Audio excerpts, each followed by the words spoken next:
주 안에서 항상 기뻐하라. 내가 다시 말하노니 기뻐하라. 너희 관용을 모든 사람에게 알게 하라. 주께서 가까우시니라. 아무것도 염려하지 말고 다만 모든 일에 기도와 간구로 너희 구할 것을 감사함으로 하나님께 아뢰라.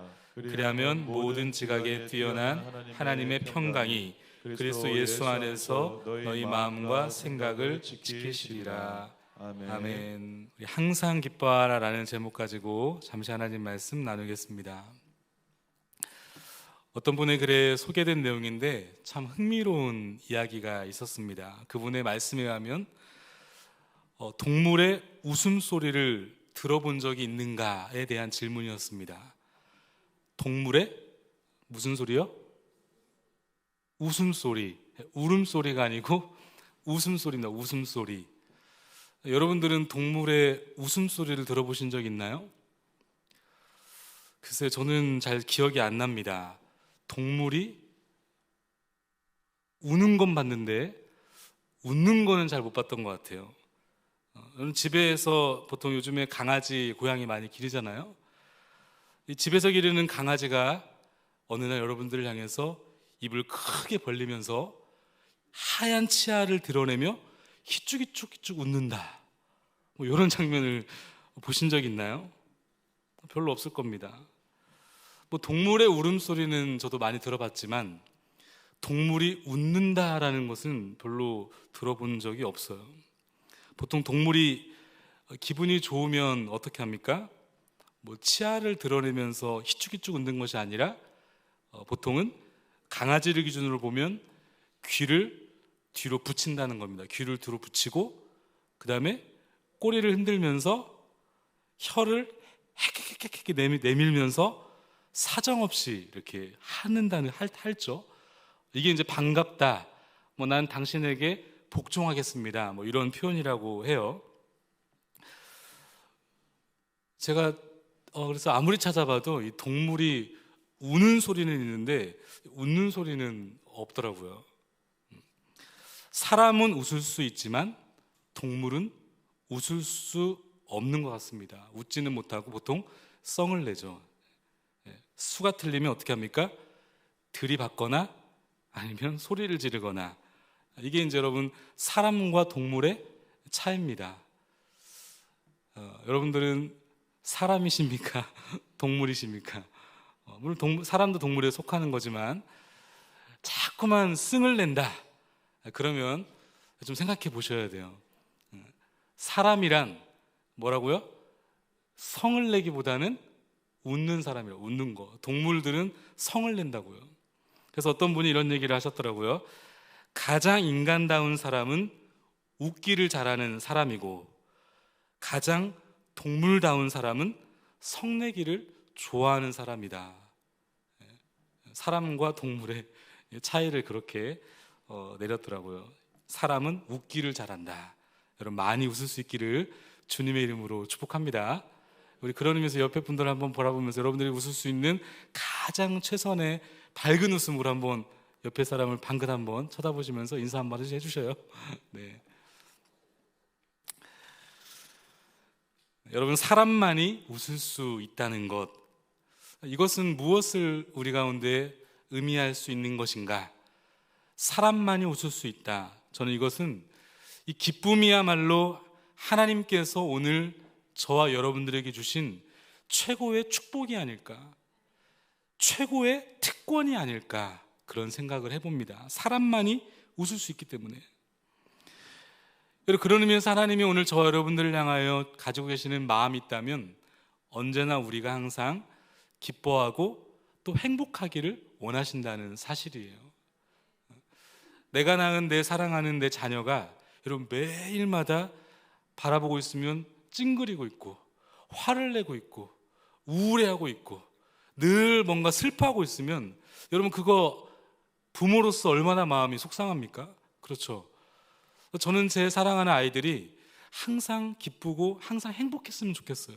공부를 좀 잘 못해도 뭐 장차 일어날 일이지만 좀 좋은 대학을 잘 못 가도 좀 가난하게 살아도 좀 없이 살아도 그럼에도 불구하고 그 아이가 행복할 수 있다면, 그럼에도 불구하고 그 아이가 항상 기쁨이 가득하다고 한다면 여러분 그거 성공한 인생 아니겠습니까? 부모로서 가장 내 사랑하는 자녀를 바라볼 때 그 아이가 기뻐할 때 우리는 행복하게 되죠. 하나님께서 오늘 저 여러분들을 바라보시는 마음이 저는 그거라고 생각해요. 내 사랑하는 자녀들이 이 땅을 살아가면서 기뻐할 수만 있다면, 행복할 수만 있다면 그게 하나님의 마음이 아닐까, 그런 생각을 해보게 됩니다. 그래서 이 시간 첫 번째로 생각해 보고 싶은 것은 먼저 항상 기뻐하라. 따라하겠습니다. 항상 기뻐하라.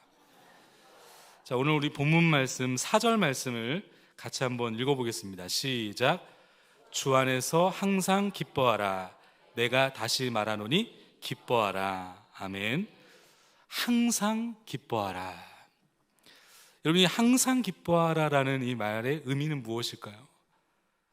좀 분석해 볼 필요가 있는데, 여기 기뻐하라라는 이 단어를 헬라어로 찾아보니까 카이로라고 하는 단어를 사용하는데, 헬라어는 알 필요가 없습니다. 이 시제가 중요해요.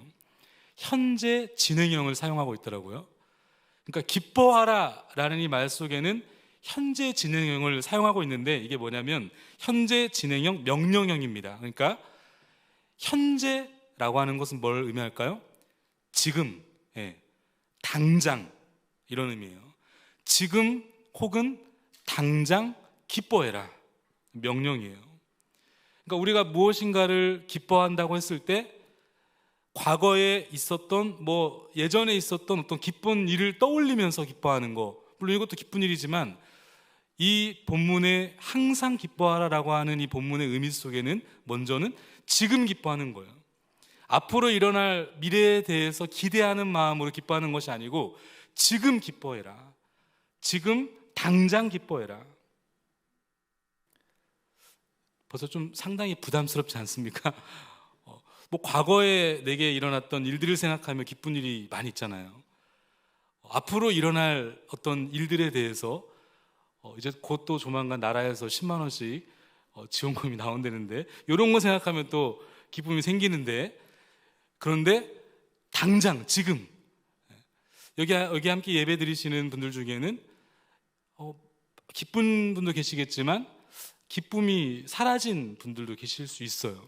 그런데 오늘 말씀은 지금 당장 기뻐해라. 그런데 오늘 이 본문 그 앞에 더 불편한 단어가 보입니다. 기뻐하는데 어떻게 기뻐해요?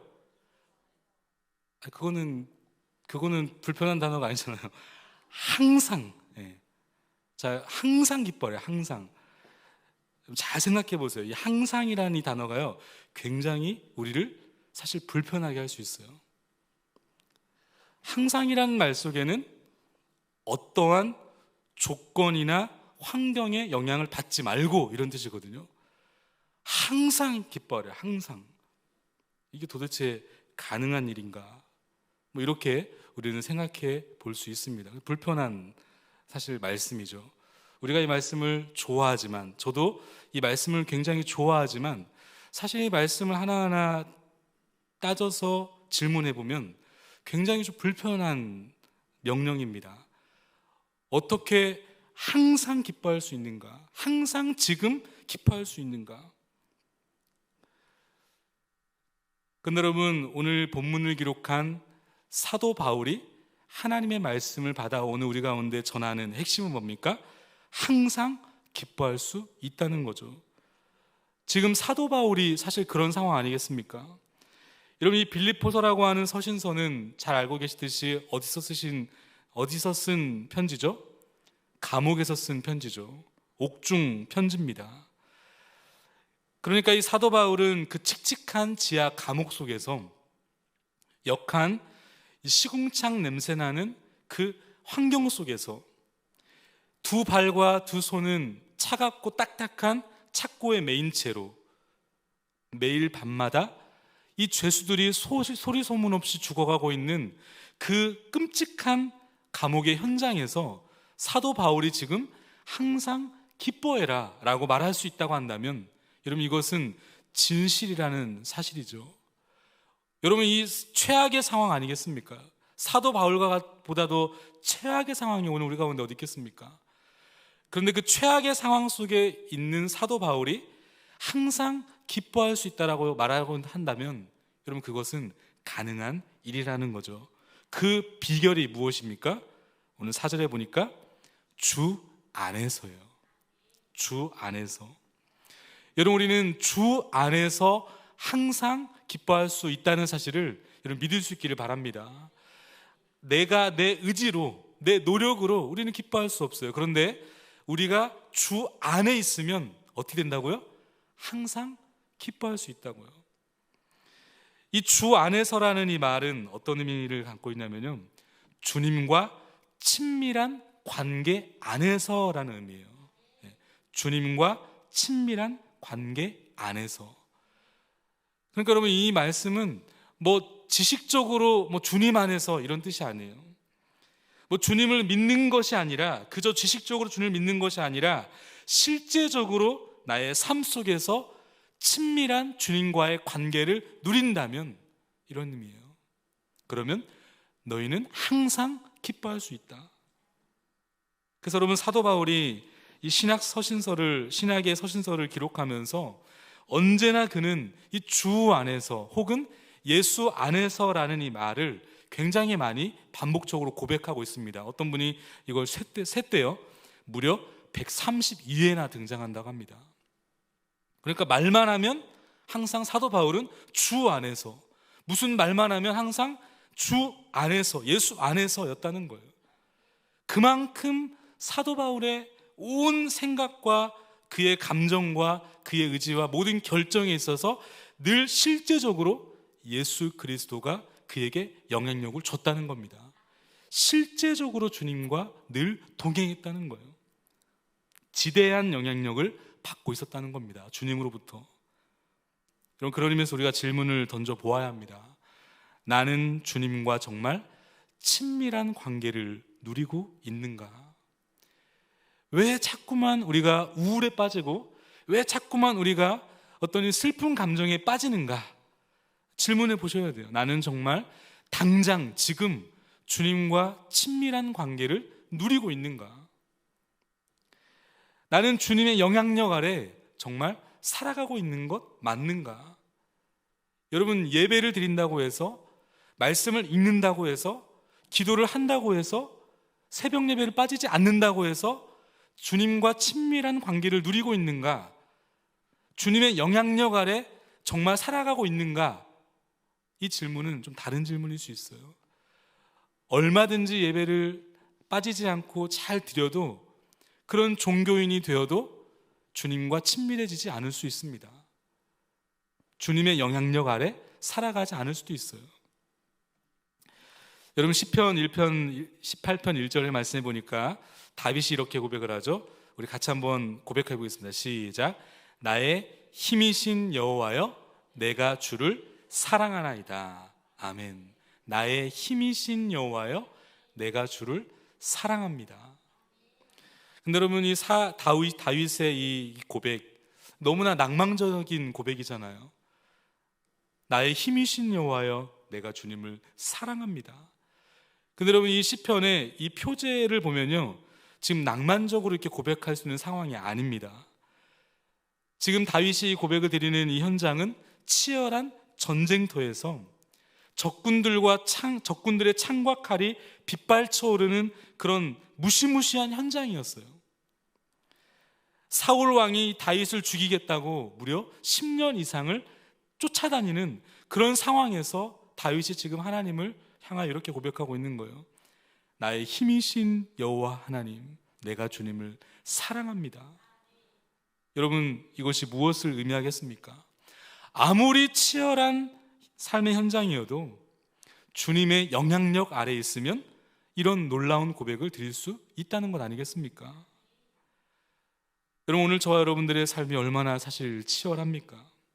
아마 어제 아침 새벽이었던 것 같아요. 제가 새벽 예배 설교 담당이었기 때문에 말씀을 또 전하고, 또 그 아침에 이제 깨어 있었는데 한 목자로부터 긴급하게 연락을 받게 되었습니다. 이 목원 중에 한 분이 너무나 지금 힘들고 속상하다는 거예요. 그래서 목자셨기 때문에 이제 기도를 해드렸는데 그렇게 많이 우시면서 힘들어하셨다는 거예요. 그래서 저에게 연락을 주셨고 이제 제가 그분에게 전화를 드리게 된 겁니다. 이 상황을 여쭤보니까요, 정말 큰일이 난 거예요. 아이가 화장실에서 나오다가, 이 고3 아이인데, 고3 아이가 화장실에 나오다가 그만 넘어졌는데 앞니 2개가 그냥 부러져 버린 겁니다. 그 현장에서. 그래서 막 피가 철철철철 나는 상황 속에서 긴급하게 이제 응급실에 가게 되었고, 뭐 그런 이제 상황들을 겪게 되면서 이 어머니가 이제 아마 그랬다는 거죠. 이 아이에게 좀 나를 좀 도와달라. 그래서 이 엄마가 아이에게 도와달라고 이야기 요청을 했는데 그만 그것이 큰 사고로 이어졌다는 거예요. 그런 여러분이 엄마의 입장에서 얼마나 속상하고 마음이 힘들겠습니까? 자기가 만약 그 아이에게 부탁을 하지 않았다고 한다면 이 아이가 다칠 일이 없지 않았겠습니까? 그러면서 많이 우시더라고요. 게다가 이 아이가 고3이에요. 체대를 준비하고 있는 이 아이가 당장 이제 이 앞니 치료 때문에 뭐 입시 준비가 이제 쉽지가 않은 거죠. 얼마나 마음이 힘들고 속상했겠습니까? 그런데 함께 주님 앞에 기도하면서 나아가는데 이분이 제가 기도하는 가운데 아멘, 아멘 하시면서 그것에 반응하고 계시는 걸 보면서 여러분, 그것이 바로 오늘 이 본문에서 말씀하는 주 안에서의 상황 아니겠습니까? 그 치열한 삶의 현장에서 아무리 힘들고 어려워도 주 안에서 자꾸 주님의 영향력 아래 살기를 소망하며 소원하며 믿음으로 반응해 나가는 것, 여러분, 그럴 때 우리는 항상 기뻐할 수 있다는 거죠. 여러분, 감옥에서 이 바울을 한번 보십시오. 사도행전 16장 22절에 이하에 보면 이렇게 기록하고 있죠. 무리가 일찍 일어나 고발하니 상관들의 옷을 찢어버리고 매로 치라 하여 많이 친 후에 옥에 가두고 간수에게 명하여 든든히 지키라 하니 그가 이러한 명령을 받아 그들을 깊은 옥에 가두고 그 발을 차고에 든든히 채웠더니 한밤중에 바울과 실라가 기도하고 하나님을 찬송하며 제수들이 듣더라. 여러분, 이 놀라운 현장 아니겠습니까? 감옥에 갇혀 있는데 여러분 어떻게 찬송하며 어떻게 기도할 수 있습니까? 게다가 지금 여러분 사도 바울은 상당히 억울하고 그리고 상당히 하나님의 이 이끄심에 대해서 굉장히 의구심을 갖고 있었을 상황 아니겠습니까? 사도 바울이 지금 감옥에 왜 왔습니까, 여러분? 전도하다가 온 거잖아요. 하나님 나라를 확장하기 위해서 사람 살려보겠다고 그렇게 열심히 전도하다가 끌려온 거예요. 옷을 찢김을 당하고 벗김을 당했습니다. 매를 맞았어요. 그렇게 감옥에 억울하게 갇혀있는 이 사도 바울이 여러분 어떻게 하나님을 향하여 기도하며 어떻게 하나님을 향하여 찬송할 수 있었을까? 여러분, 우리도 이 땅을 살다 보면 이 바울처럼 예수님을 믿는다는 그 이유 하나만으로 때로는 그 대가 지불로 인해서 억울하고 때로는 납득하기 어려운 일들이 많이 일어나지 않습니까? 분명히 내가 한 일인데 직장 상사가 자기 공으로 그걸 확 돌려버려요. 직장 생활하시는 분들 이거 이해하시죠? 이 불합리한 일들을 경험하게 되면 억울하죠. 화가 나죠. 어떤 문제가 생겼는데 원인 파악도 하지 않고 야, 그 네 잘못이야 라고 하면 어떻죠? 억울하죠. 분명히 성과가 좋았는데, 이런 분들 계시더라고요. 분명히 성과가 좋았는데 이 인사고과에 낮게 반영돼 가지고 승진을 못 하시는 분들이 생각보다 많더라고요. 저희 아버님, 제 장인어른이시죠. 저희 장인어른 공무원이셨는데 사무관으로 나중에 이제 은퇴를 하셨는데, 근데 굉장히 올고두신 분이세요. 뭐 누군가에게 뭐 이렇게 부탁도 잘 못 하시고 뭐 이렇게 이제 건축 관련된 일들을 하셨기 때문에 얼마든지 이제 그런 관련된 옛날에 또 옛날 시대는 또 막 그런 거 있잖아요. 막 돈도 갖다 주고 막 상품권도 갖다 주고 밥도 막 사주고. 근데 장인어른 이런 걸 못 하시는 분이에요. 너무 올고두셔가지고 그냥 계속 승진해서 떨어지는 거예요. 너무나 일은 잘하시는데, 인정을 받는데. 제가 그때 알았어요. 아, 이 세상이라고 하는 것은 정말 이런 것이구나. 정직하게 살라고, 정직하게 살려고 하고 아무리 공의롭게 정의롭게 일을 해도 세상에 이렇게 불합리한 일이 일어날 수 있는 거구나. 억울하죠. 그런데 여러분, 그때 바울과 실라는 어떻게 했다고요? 기도하며 하나님을 찬송했다고요. 여러분, 어떻게 그럴 수 있었을까요? 지금 사도 바울은 주 안에 있었기 때문에 그래요. 주님의 영향력 아래 살다 보니까 아무리 억울하고 아무리 납득되기 어려운 상황이라더라도 그것을 믿음으로 극복해 나가는 거죠. 그런 의미에서 여러분, 우리가 질문을 다시 한번 진지하게 던져 보아야 돼요. 나는 지금 주님과 친밀한 관계를 정말 누리고 있는가? 누리고 있다면 여러분, 우울해할 필요가 없어요. 나는 지금 주님의 영향력 아래 정말 살아가고 있는가? 그냥 말씀 읽는 거 말고, 그냥 말씀 조금 이렇게 보면서 연구하는 거 말고, 정말 그 말씀이 나의 삶에 하나님의 말씀으로 영향력 있게 그 말씀이 나를 지도하고 있는가?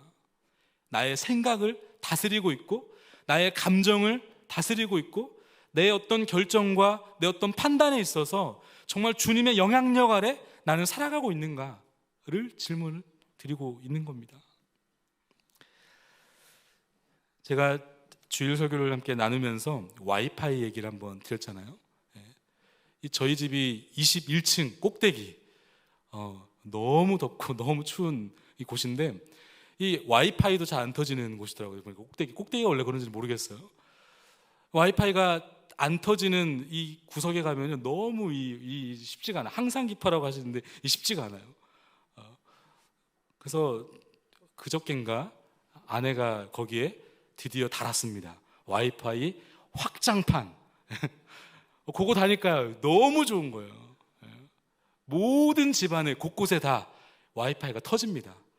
그러니까 여러분, 얼마나 이 삶의 질이 편하던지 너무 행복하고 너무 좋더라고요. 여러분, 영적으로도 마찬가지예요. 영적으로도 와이파이가 터지는 곳에 있으면 인생에 막힘이 없습니다. 그런데 영적으로 와이파이가 터지지 않는 곳에 있으면 여러분, 그 휴대폰이 아무리 고가여도 160만 원, 200만 원짜리 요즘에도 있다고 하더라고요. 얼마 전에 KT에서 전화가 왔는데, 제가 지금 5년째 쓰고 있거든요, 이 휴대폰을. 저는 아무런 불편함이 없어요. 5년째인데 너무 깨끗하잖아요. 근데 바꿔준다고. 제가 한번 도대체 무슨 얘기를 하시나 물어봤더니, 바꿔주는데 6개월 동안 9만 원 얼마치를 뭘 해야 되고, 또 이후에 5만 원 얼마를 내야 되고, 그래서 안 하겠다고 그랬어요. 전혀 불편함이 없거든요. 전화만 하면 돼요, 전화만. 근데 여러분, 영적으로 와이파이가 터지지 않는 곳에 있으면 아무리 좋은 휴대폰이라고 하더라도요, 아무런 능력이 없는 거죠. 아무런 쓸모가 없는 겁니다. 우리의 인생이 하나님하고의 영적인 막힘이 있다면, 아무리 내 능력이 출중하고 아무리 내가 가지고 있는 자원이 탁월해도 여러분, 그것이 아무런 소용이 없다는 사실을 우리는 깨달아 알게 되는 거죠. 주님의 영향력 아래 있을 때 오늘 저와 여러분들은 막힘없는 인생이 되는 줄 믿을 수 있기를 바랍니다. 그런가 하면 두 번째 생각해 보고 싶은 부분은요, 이 기쁨을 빼앗아가는 것들이 있다는 겁니다. 기쁨을 빼앗아가는 것들. 이 자꾸만 주 안에서 있지 못하도록, 이 주님의 영향력 아래 있지 못하도록 우리의 대적 사단은 오늘 저와 여러분들을 이 주님이 주시는 기쁨으로 만족하지 못하고 자꾸만 그 기쁨과 희열을 뺏어서 가는데, 무엇이 우리의 기쁨을 빼앗아 가는가? 그 첫 번째는요, 바로 사람입니다. 혹은 사람과의 관계예요.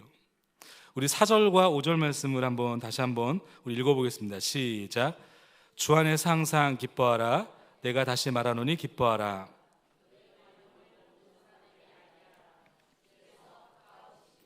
아멘. 여러분, 항상 기뻐하라. 기쁨에 대해서 사도 바울이 권면을 하면서 굉장히 문맥적으로 좀 이상한, 저는 사실 처음에 그랬어요. 도대체 갑자기 웬 관용? 너희 관용을 모든 사람에게 알게 하라. 문맥적으로 좀 이상하지 않나요? 이 국어에서 시험 치면 요거 이상하다 딱 체크할 수 있는 문맥이에요. 기뻐하라 라고 말씀하시면서 갑자기 관용에 대해서 이야기한다. 근데 여러분, 이 말씀을 깊이 묵상해 보면 연관이 있습니다. 이 관용이라고 하는 것은 사람과 사람과의 관계 속에 사용되는 언어죠. 그러니까 이 말은 기쁨과 사람과의 이 관계가 연관이 있다는 거예요. 그렇죠? 우리의 기쁨을 빼앗아가는 심각한 문제 중에 하나가 바로 사람입니다. 혹은 사람과의 관계 문제죠. 그렇지 않습니까? 여러분, 우리를 가장 힘들게 하는 것 중에 하나가 사실 사람과의 관계잖아요. 사람은 우리에게, 우리 옆에 있는 우리 가족들이, 혹은 내 옆에 있는 공동체 지체들이, 혹은 나와 함께 무슨 일을 하고 있는 옆에 이웃이 그 사람을 통해서 우리가 기쁨을 얻기도 하고 그 사람을 통해서 위로도 얻기도 하지만, 너무나 놀라운 사실은 그 사람을 통해서 또 상처도 받기도 합니다. 사람이 기쁨도 주고 위로도 주지만 그 사람이 때로는 상처도 주고 눈물도 줘요. 어디선가 들었던 이야기입니다. 종종 그 아주 옛날에 있었던 저도 본 적이 있어요. 그 시골에 연예인들이 찾아가 가지고 할머니 할아버지들을 막 모셔다 놓고서요, 만약에 이제 게임을 하는 그런 프로그램이 있었어요. 뭐 가족 오락관처럼 뭐 그렇게 이제 게임을 하는 거였는데, 할아버지 할머니 두 분을 이제 딱 모셔다 놓고 이제 이 예능 프로예요. 게임을 하게 되는데 정답이 천생연분이에요. 천생연분. 이 정답입니다. 근데 이제 할아버지가 할머니에게 이렇게 설명하는 거예요. 할멈하고 나하고 관계는? 그랬더니 할머니가 주저없이 이렇게 대답하시더라는 거죠. 원수. 그랬더니 할아버지가 너무 답답하니까 다시 당황스러워 하시면서 재차 정답을 재촉하시면서, 그것 말고 네 글자 했잖아, 네 글자. 그랬더니 할머니가 뭐라고 대답하시냐면 평생 원수. 평생 원수. 그만큼 사람과의 관계가 쉽지 않다는 것을 반증하는 것 아니겠습니까? 우리의 기쁨을 빼앗아가는 너무나 심각한 문제는요, 이 사람과의 관계 문제에 있어요. 그런데 오늘 본문 5절에 보면 이 공동 번역에 보니까 이렇게 번역을 하고 있더라고요. 여러분의 너그러운 마음을, 그 다음에 모든 사람에게 보이십시오. 상당히 부담스러운 말씀 아닙니까? 잘 생각해 보세요, 여러분. 너그러운 마음을 보이십시오 하면은 뭐 사실 조금 괜찮아요. 그렇잖아요. 내게 너그럽게 대하는 사람, 내게 뭔가 친절하게 대하는 사람은 나도 너그럽게 대할 수 있죠. 나에게 밥 한번 사주는 사람에게 나도 밥 한번 사줄 수 있는 거고, 뭐 밥은 아니다 하더라도 그냥 근데 이게 보니까 모든 사람에게 상당히 불편한 말씀이죠. 그러면 제가 더 불편하게 한번 드려볼까요? 오늘 아침 집을 나서기 전 화를 내지 않으셨습니까? 벌써 불편해지죠? 회사나 가정에서 나는 어떤 모습입니까? 가정에서의 불화한 모습은 없었는가? 남편과 아내와 불화할 때 나는 상대방을 너그럽게 대하는 마음을 가지고 있는가? 내 자녀가 사춘기에 접어들었는데 자녀에게 말을 걸었는데 얘가 말 대꾸도 안 하고 문을 그냥 쾅 닫고 방문을 닫고 들어갔다. 그때 나는 어떻게 하는가? 너그럽게 대하는가? 뭐 이런 질문이에요. 층간소음, 요즘에 뭐 많이 문제가 되죠. 층간소음, 이웃집과의 갈등. 어제도 있었는데 목요일날 저희 집은 쓰레기가 나가는 날이거든요. 여러분들도 그렇게 좀 도와주셔요. 이게 이 엘리베이터를 딱 타고 이제 쓰레기를 가지고 막 내려가는데 문이 탁 열렸는데요, 이 강아지가 확 들어오는데, 강아지가 아니에요. 늑대 큰 게 막 들어오는데 나도 모르게 확 짜증이 나더라고. 너무 저도 모르게. 혹시 개를 키우시면 여러분, 그런 개들은 좀 안고 타셨으면 좋겠어요. 엘리베이터를 탈 때. 그 사람에 대한 배려 아닙니까? 모든 사람이 강아지를 다 좋아하진 않아요. 저는 그 남자니까 좀 겁이 좀, 그런 어렸을 때 그런 동물들하고 살아왔기 때문에 이 개가 덤벼도 순간적으로 본능적으로 발이 나가서 찹니다. 근데 여러분 만약에 여성이었다고 생각해 보세요. 그 개를 되게 두려워하는 그 개가 문을 확 열고 들어오면요, 너무 놀란 일이에요. 입도 안 맞고 그 개들을 이렇게 데리고 다니더라고요. 항상 기뻐하래 설교를 준비하고 있었기 때문에 제가 분노를 참으면서 한마디 해주고 싶었는데, 입을 가려야죠. 강아지 입을 가리고 강아지를 안고, 큰 거면 좀 안는 흉내라도 내면서 이렇게 좀 그렇게 해야 되는데, 오히려 제 반응을 보고 막 좋아하시더라고요. 항상 기뻐하라. 여러분, 쉽지 않습니다. 이런 일이 벌어지면 쉽지 않아요. 차를 운전하며 가고 있는데 내 차에 누군가가 새치기를 하면 확 들어올 때 짜증나죠. 얼마 전에 저도 유튜브를 잘 이렇게 보진 않는데 그런 유튜브가 있더라고요. 새치기가 들어올 수 없는 딱 그 선에 누가 딱 들어오니까요, 그냥 받아버리더라고요. 그냥 받아버리더라고요. 100% 그 사람이 과실이잖아요. 받으면서 뭐 이제 욕을 하더라고요. 쉽지 않죠. 그런데 성경은 나를 존대하는 그들에게만이 아니라 나를 하대하는 사람에게조차도 너그러운 마음으로 그를 관용해라. 여러분, 우리의 의지와 우리의 결단만으로 불가능합니다. 그래서 뭐라고 말씀합니까? 너희 관용을 모든 사람에게 알게 하라. 그 다음에 주께서 가까우시니라. 쉬운 말로 말하면 주님의 영향력 아래 살면 된다는 거예요. 주께서 가까우시니라. 그러면 주님이 당장 내일 오신다고 한다면 여러분, 우리가 좀 너그럽게 대할 수 있지 않겠습니까? 아내와 대판 싸우고 남편하고 대판 싸웠어도 주님이 내일 오신다고 한다면 빨리 화해야 되지 않겠어요? 민망하니까. 그렇잖아요. 천국 가서 볼 사람인데 지금 대판 싸우고 막 해서 천국 가면 그거 되겠습니까? 빨리 화해해야죠. 그러니까 당장 주님이 내일 오신다는 생각을 하면 너그러이 대할 수 있다는 거예요. 게다가 그 주님이 어떤 주님이죠? 우리에게 관용을 대하신 주님이잖아요. 은혜 받을 수 없는 자에게 그 십자가의 죽으심에 그 은혜를 주셨던 그 나를 향한 그 주님의 관용, 그 주님의 관용을 생각하면, 그 주님을 만난다고 생각하면 나의 권리를 내려놓고 부드러운 마음으로 그를 대할 수 있다는 거예요. 이 말씀을 2절 이하에서 사도 바울이 이렇게 권면을 하고 있습니다. 2절 말씀 우리 같이 한번 읽어보겠습니다. 2절 시작. 내가 유오디게를 권하고 순두게를 권하노니 아멘. 주 안에서 같은 마음을 품어라. 그런데 지금 이 두 인물이 등장하죠. 유오디아, 그 다음에 누굽니까? 순두게. 이 빌립보 교회 안에 있었던 성도셨던 것 같아요. 근데 3절에 보면 이들이 여성이었다는 것을 우리는 짐작해 볼 수 있습니다. 여성. 게다가 이 본문에 이 사람들의 이름이 헬라식 이름으로 쓰여져 있는데 이것은 보통 학자들이 로마의 시민권자들이었을 것이다 이렇게 추측을 합니다. 게다가 매우 부유했던 로마의 시민권자들. 그러면 이 빌립보 교회가 처음에 세워질 때 어떻게 세워지죠? 사도 바울이 누구와 함께 개척을 하죠? 자주장사 누구죠? 루디아, 여성이었어요. 자주장사 루디아 여성 사역자와 함께 교회를 개척했던 교회가 이 빌립보 교회입니다.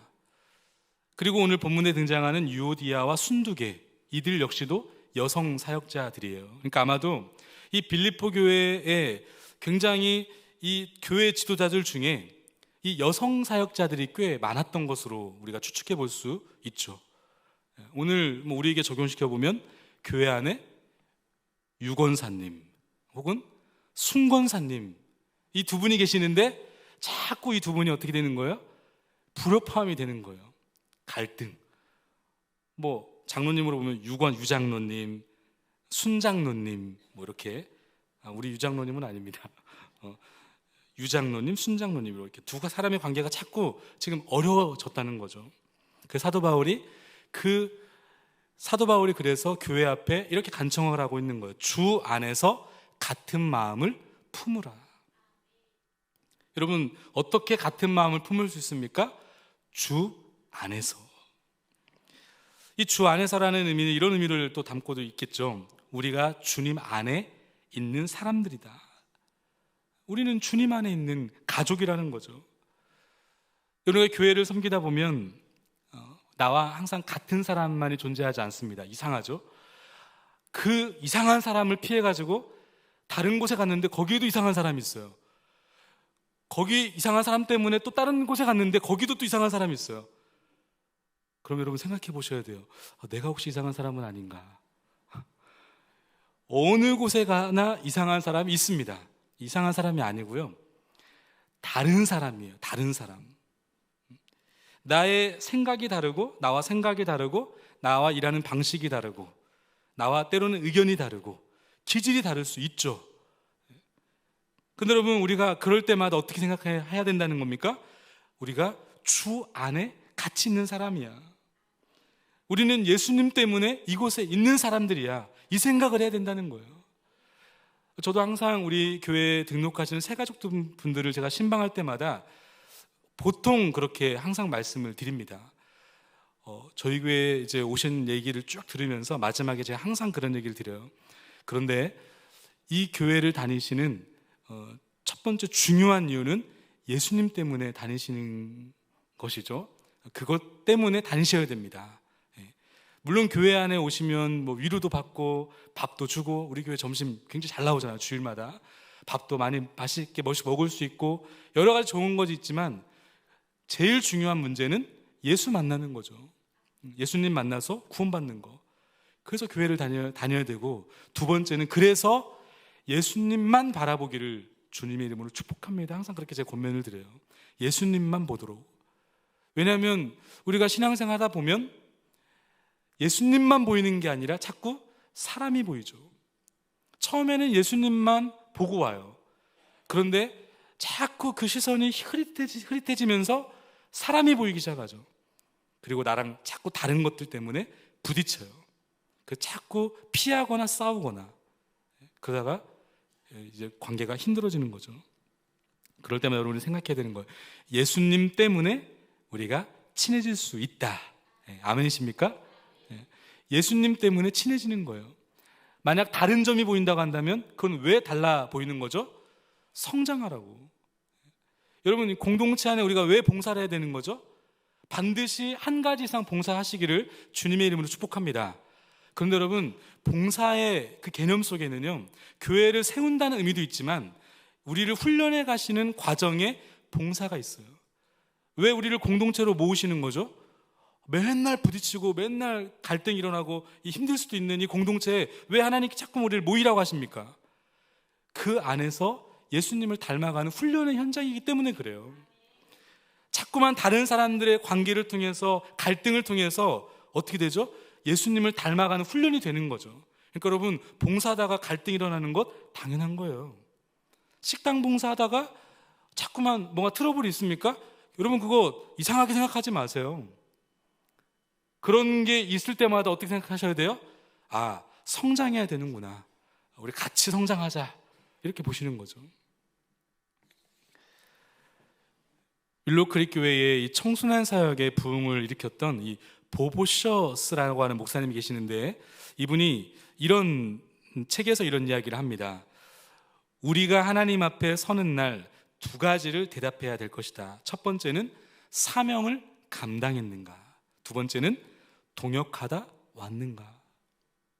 여러분, 굉장히 중요한 질문 아닙니까? 사명을 감당했는가 보다도 두 번째, 동역하다 왔는가. 사명 좋다 그거예요. 그런데 그 사명을 함께 함에 있어서 함께 동역했는가. 그런가 하면 기쁨을 빼앗는 두 번째가 있습니다. 그 두 번째는요, 바로 염려라는 거예요. 염려. 6절 상반절 말씀해 보니까, 그래서 아무것도 뭐 하지 말라? 염려하지 말고. 이건 우리가 많이 느끼는 거죠. 염려를 하게 되면 기쁨이 사라져요. 왜 그런지 아십니까? 이 염려라고 하는 이 단어가요, 메림나우라고 하는 단어인데, 이 단어의 뜻을 보니까요, 마음이 나누어진다. 혹은 목을 조른다. 그래서 어떤 분들은 이게 이 굉장히 심각한 질병이라고 보기도 합니다. 이 점점 목을 조여오듯이 내 영혼을 조여온다는 거예요. 그래서 자꾸만 염려에 사로잡히면 어떻게 됩니까? 마음이 나눠져요. 그래서 여러분, 마음이 분산되니까 어떻게 되죠? 집중할 수 없죠. 집중력이 사라지니까 일의 효율도 떨어지고, 그러다 보니까 밤에는 잠도 잘 못 자죠. 불면증에 시달리게 되는 이유가 바로 거기에 있습니다. 마음이 나뉘어지기 때문에. 이것은 세상의 일뿐만 아니라 영적인 부분에서도 굉장히 심각한 영향을 미치죠. 만약에 우리가 염려에 사로잡히고 근심에 사로잡히면 어떻게 됩니까? 영적인 부분에 있어서도 기도할 때 집중력을 잃어요. 하나님 말씀이 선포되어지는 말씀의 현장 앞에 집중하지 못합니다. 자꾸만 마음이 분산되다 보니까 다른 생각을 하게 되죠. 그래서 막 지구 몇 바퀴를 돌고 오죠. 막 어느 날 보면, 그렇죠? 자꾸 마음이 나뉘어지다 보니까 마음이 우울해지고 슬픔이 가득 차게 되고, 점점점 그래서 어떻게 합니까? 두려움에 빠지게 되죠. 그러니까 염려와 두려움은 같이 가게 돼요. 그래서 여러분, 이 염려가 우리 가운데 올 때, 그러면 여러분 이렇게 하면 됩니까? 염려를 향하여서 염려야 사라져라, 혹은 염려야 떠나가라, 혹은 염려야 저리 가, 이러면 여러분 염려가 떠나가고 염려가 저리 가던가요? 아니죠. 우리의 의지와 우리의 결단으로 될 수 없다는 것을 우리는 그것을 통해 알 수 있어요. 아무리 의지적으로 염려를 향하여 막 떠나가라고 하면 여러분 떠나갑니까? 금세 또 염려가 막 찾아와요. 왜냐하면 이 염려의 본질적인 문제가 있어요. 이 염려의 본질적인 문제가 뭐냐면요, 한마디로 말하면 하나님보다 세상이 더 커졌기 때문에 그래요. 그 크신 하나님보다 현실이 더 커졌기 때문에 그래요. 그래서 염려에 사로잡히는 겁니다. 그러니까 여러분, 이것은 뭐냐면 하나님이 더 커져야 된단 말이에요. 염려를 향하여 아무리 선포하고 외쳐도 안 되는 이유가 하나님이 커지지 않으면 안 된다는 거예요. 왜냐하면 이것은 세상이 하나님보다 더 커져 있기 때문에 나타나는 현상이기 때문에 그래요. 무슨 말인가 하면 마태복음 6장 25절에 보면 우리 주님께서 이런 말씀을 주신 적이 있습니다. 25절 같이 한번 읽어보겠습니다. 25절 시작. 그러므로 내가 너희에게 이르노니 목숨을 위하여 무엇을 먹을까, 무엇을 마실까, 몸을 위하여 무엇을 입을까 염려하지 말라. 목숨이 음식보다 중하지 아니하며 몸이 의복보다 중하지 아니하냐. 아멘. 자, 25절에 보니까 그러므로 그렇게 돼 있죠. 그러므로 그 다음에 염려하지 말아라, 주님께서 선포하셨어요. 자, 그러면 이 문맥상 우리 국어를 여러분 잘 하셔야 됩니다. 그러므로 염려하지 말아라 그러면은 이 그러므로는 어디에 걸려 있는 거예요? 뒤입니까 앞입니까? 앞에죠. 그러면 앞에를 살펴봐야 되겠죠. 자, 앞에 24절 말씀에 뭐라고 되어 있습니까? 24절 시작. 한 사람이 두 주인을 섬기지 못할 것이니 혹 이를 미워하고 저를 사랑하거나 혹 이를 중히 여기고 저를 경히 여김이라. 너희가 하나님과 재물을 겸하여 섬기지 못하느니라. 아멘. 그러니까 여러분, 이 염려의 문제는 지금 무엇의 문제라고 주님이 진단하고 계신다는 거죠? 하나님보다 지금 뭐가 더 커져 있는 거예요? 재물, 우리로 말하면 돈, 세상이 더 커져 있는 겁니다. 하나님과 돈을 겸하여 섬기지 못할지니라. 왜냐하면 거기에 함몰되면, 돈을 섬기면 염려의 노예가 된다는 거죠. 그래서 여러분 디모데전서 6장 10절 말씀, 엊그저께 새벽 말씀이었는데 같이 한번 읽겠습니다. 시작. 돈을 사랑함이 일만하게 뿌리가 되나니 이것을 탐내는 자들은 미혹을 받아 믿음에서 떠나 많은 근심으로써 자기를 찔렀도다. 아멘. 여러분, 우리가 돈을 왜 사랑하면 안 된다고 말씀합니까? 말씀해 보니까 일만하게 뿌리가 된대요. 모든 문제의 근원. 왜 가족이 가족을 죽이죠? 왜 사업장에 문제가 터집니까? 왜 하나님의 교회에 이렇게 어려움이 생겼나요? 결국 여러분 돈 문제 아닙니까? 이 돈이 일만하게 뿌리가 된대요. 자, 그래서 이것을 탐내는 자들은 어떻게 됩니까? 미혹을 받아서 그 다음에 뭐라고 말씀합니까? 뭐에 떠나? 믿음에서 떠나 그 다음에 많은 근심으로 자기를 찔렀다는 거죠. 돈을 사랑하면 미혹을 받아서 믿음에서 떠나서 자기를 근심으로 찔린다. 근심이 뭡니까? 염려 아닙니까? 염려. 그래서 여러분, 바로 이어서 디모데를 향해 바울이 뭐라고 말하죠? 디모데전서 6장 11절 같이 읽겠습니다. 11절 시작.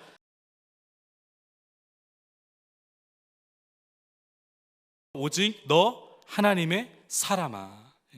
디모데전서 6장 11절에 보면 바로 이어서 그래서 사도 바울이 오직 너 하나님의 사람아 라고 선포하고 있는 거예요. 왜? 너 하나님의 사람이라는 사실을 잊지 말라는 거예요.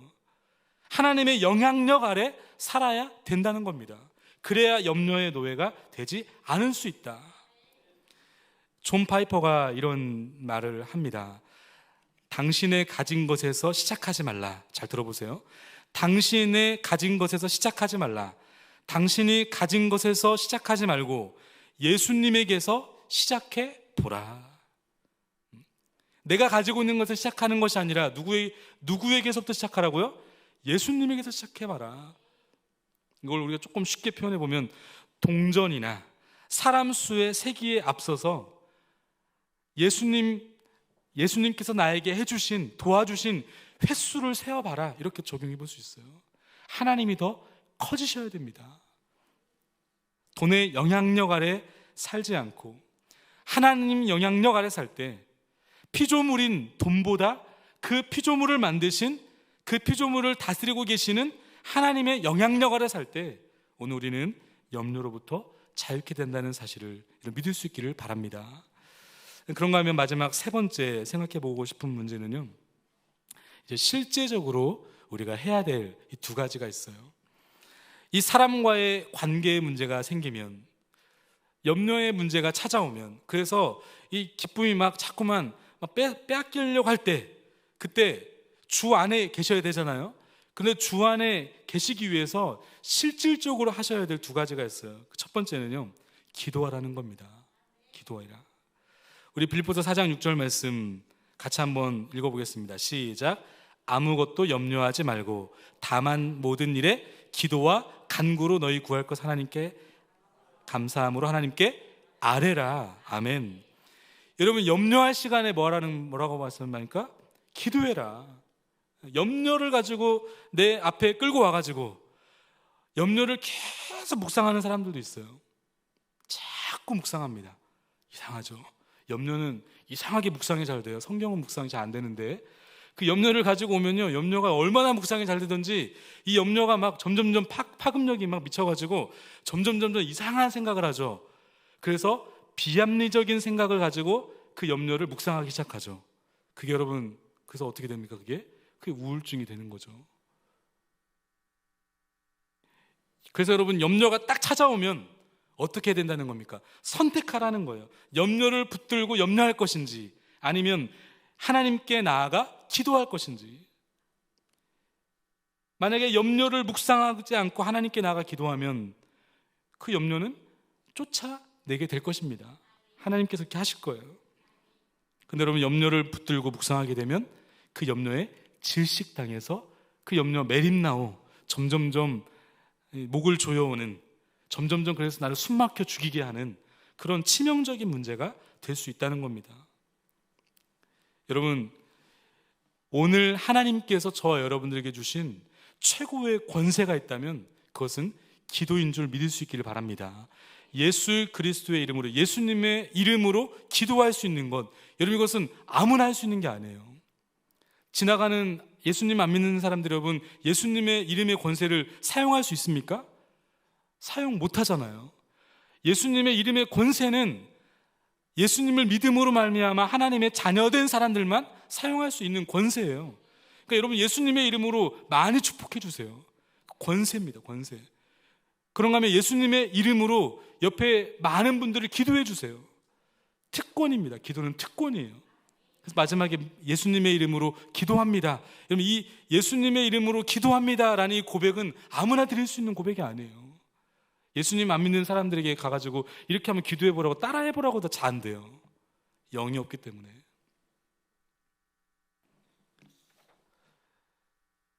여러분, 아마 기도해 보신 분들은 아실 겁니다.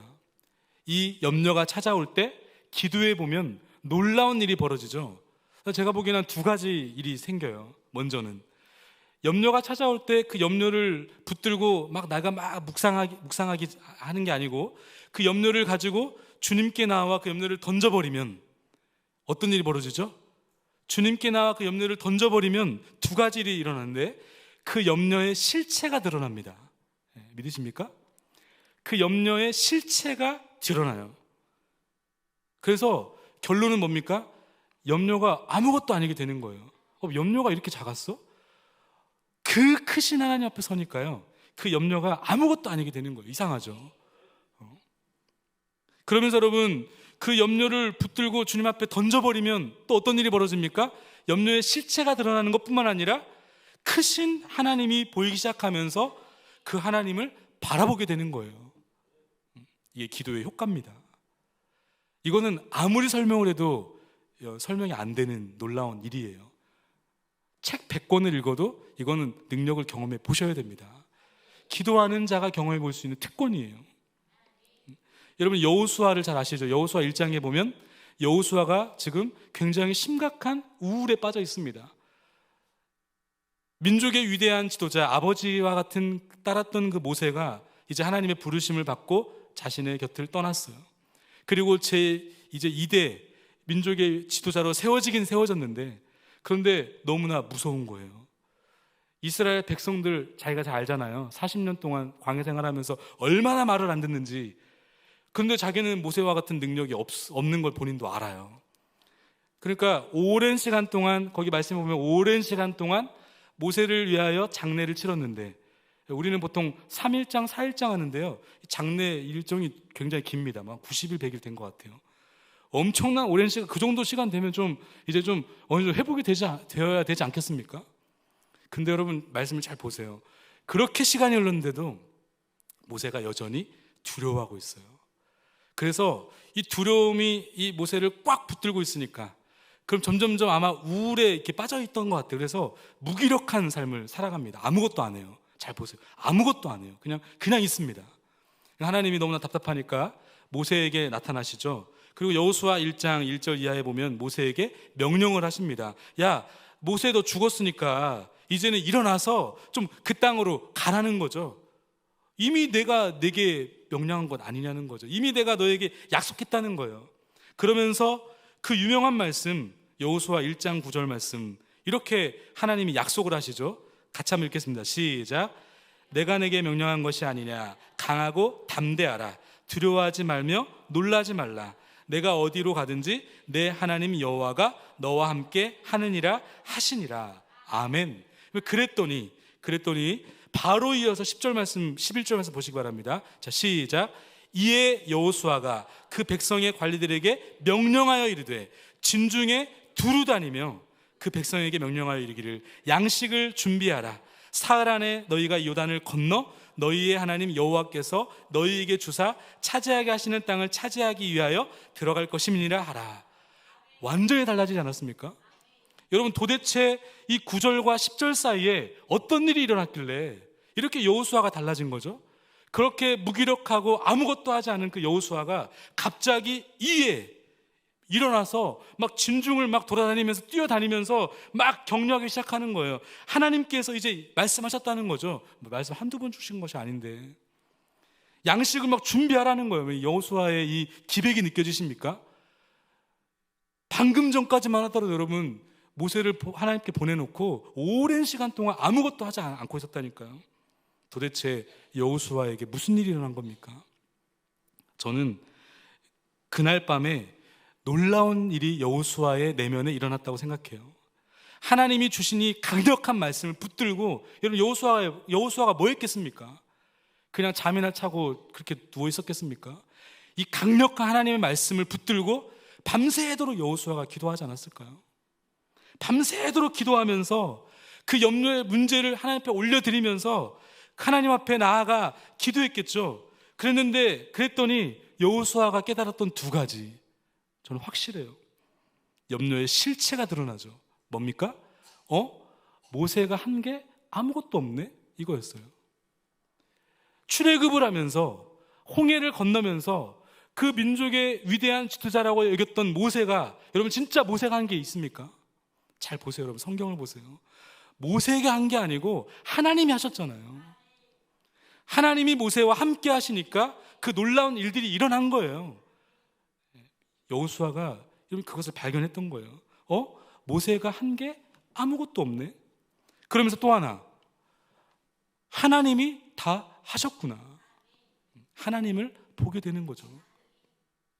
기도를 통해 하나님께 붙들리니까 염려의 실체가 드러나고, 그리고 그 염려를 붙들고 염려를 해결하실 놀라운 그 크신 하나님이 보이기 시작하더라. 이게 여러분 여호수아의 1장의 사건입니다. 그런가 하면 여러분 실질적으로 해야 될 두 번째가 있어요. 자, 아시다시피 두 번째는 뭡니까? 염려할 시간에 뭐 하라고요? 감사하라고요. 성경의 진단입니다. 염려할 시간에 염려하지 말고 뭐 하라는 겁니까? 감사해라. 감사. 염려를 극복하는 것은 다른 것에 있지 않아요. 감사. 우리 늘 담임 목사님께서 강조하시는 감사 노트 쓰는 거, 굉장히 좋은 훈련이라고 생각합니다. 어떤 분이 이런 이야기를 하시더라고요. 우리가 누군가에게 안녕하세요 라고 인사하지 않습니까? 보통 안녕하세요 인사하는데, 하나님께 나아가 안녕하세요 라고 하는 그 인사가요, 감사래요. 감사. 그래서 우리가 보통 기도할 때 어떻게 기도합니까? 가장 먼저 하나님이 내게 주신 놀라운 일들에 대해서 감사 먼저 하잖아요. 성숙한 기도는 하나님 감사합니다. 이게 하나님께 하나님 안녕하세요 라고 하는 인사라는 거죠. 감사는 하나님과 우리를 연결해주는 신호이고, 감사는 하나님과 우리와의 대화를 시작하는 방법이라는 겁니다. 그래서 여러분 기도하시다가 여러분 그런 체험 많이 하시지 않습니까?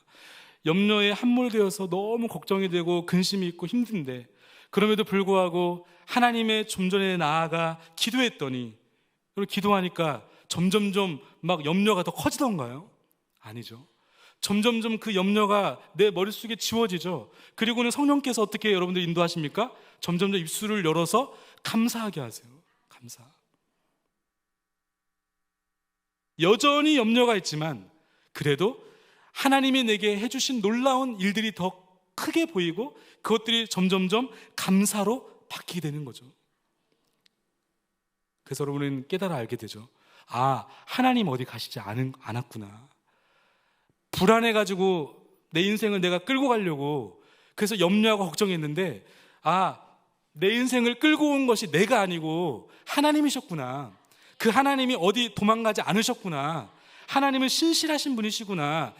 과거에 나를 인도하신 그 하나님이 지금도 나를 인도하고 계시고 앞으로도 인도해 가실 것이구나. 이 확신이 드는 거예요. 그래서 감사가 되는 거죠. 로마서 8장 35절 말씀 같이 한번 읽어보겠습니다. 시작. 누가 우리를 그리스도 사랑해서 끊으리요? 환난이나 곤고나 박해나 기근이나 적신이나 위험이나 칼이랴. 아멘. 감사, 이 감사의 제목이 다시 한번 회복이 되는 거죠. 누가 우리를 그리스도의 사랑해서 끊으리요? 끊어진다고 생각했는데, 이미 끊어졌다고 생각했는데, 근데 끊을 수 없다는 사실이 회복되어지는 거죠. 감사가 터져나오기 시작합니다. 천지를 창조하신 하나님께서 빛의 옷을 벗으시고 인간의 낮고 천한 몸을 입고 이 땅에 오셨구나.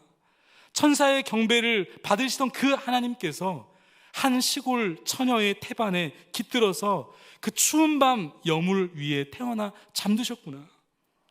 말씀 그 자체이신 분이 인간의 언어를 배우고 인간의 말을 하시고 땅에서 잠을 주무시고 기침을 하셨구나. 죄가 전혀 없으신 그분이, 죽지 않으셔도 될 그분이 십자가에 달려 죽으셨구나. 그러면서 하나님께서 말씀을 주시는 거죠. 야, 그거 너 때문에 그렇게 한 거야.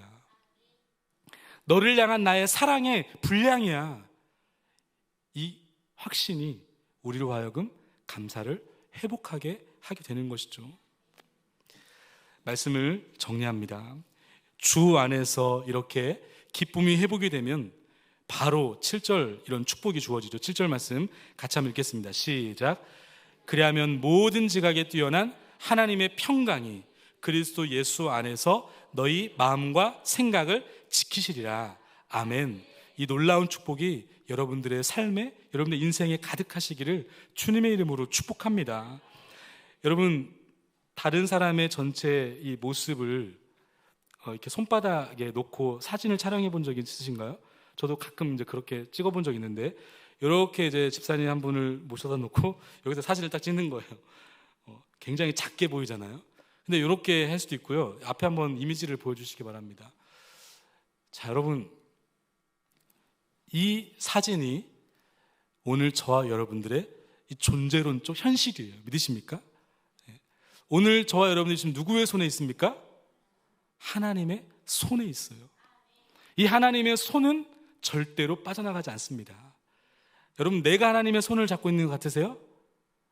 아니에요, 여러분. 그러면 여러분, 우리에게는 소망이 없습니다. 왜? 우리는 조금 잘해주면 손 잡는데 조금 못해주면 손 떼버리잖아요.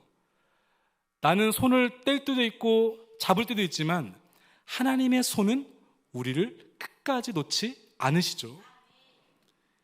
이사야서 49장 16절에 보니까요, 내가 너를 내 손바닥에 새겼다. 아멘. 내가 너를 내 손바닥에 새겼다. 그 그림의 표현이에요. 어떻게 보면 좀 표현이 그렇지만 문신, 하나님의 문신 좀 그런가요? 하나님의 흔적. 오늘 저와 여러분들 하나님의 손에 새겨진 존재라는 사실. 여러분, 그러므로 하나님의 손에 붙잡혀 있기를 주님의 이름으로 축복합니다.